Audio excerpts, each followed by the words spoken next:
Hello, hello. Today we are talking about how often you should practice your vocabulary. And as you can see, I'm in a totally different place than usual.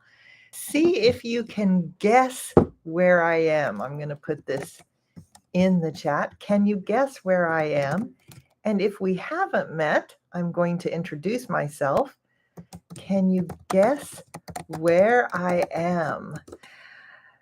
I'm Tanya. I am the founder and creator of our She Speaks Fluency program for women. And today I'm in a totally different office than I am typically in my home office, which looks very different because I live in the mountains of Southern California.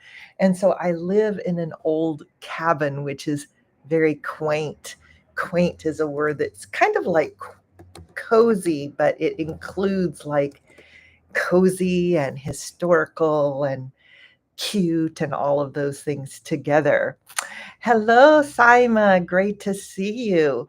So while you're thinking about whether or not you can guess where I am today, I'll give you a hint. A hint is a little bit of information to help you guess, which is I'm still in Southern California and I'm in someone else's office. So see if you can guess where I am. So today we're going to talk about how often you should practice your vocabulary. And I've already introduced some vocabulary here for you, which you can see in the chat.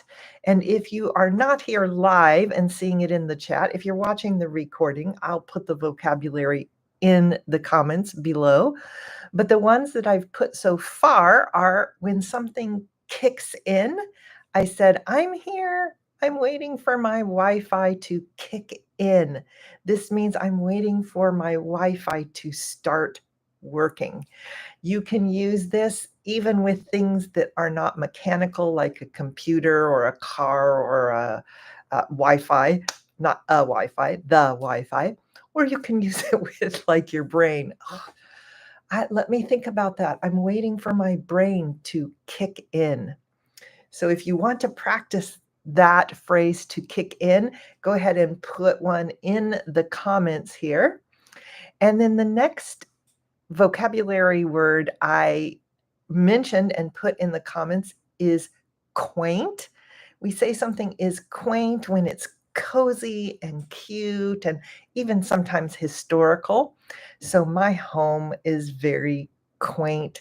We usually use this with places to describe a place where we are because we're talking about something that's cozy, but it could be something else.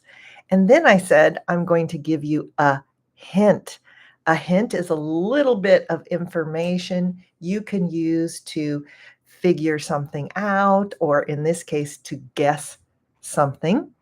And so we were guessing, where do you think I am today since I'm not in my usual place? And I'll look and see if there are any guesses yet on the live. Irfan, great to see you. Irfan asks, how's it going? Great way to ask, how are you doing?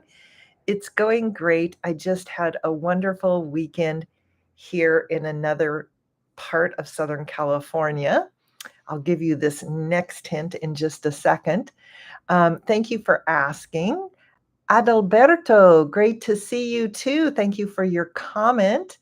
And I don't see anybody that has, oh, I do see a guest. Suna guessed, maybe you are in a friend's home. Very close. It is someone else's space, but it's not a friend and it's not their home. So that's a good hint for you. It is someone else's space, but it's not a friend and it's not their home. And another hint, so these are two more. It's not a friend, it's not their home. And thirdly, it's still in Southern California. I said that it's in San Diego. So see if that helps you to guess.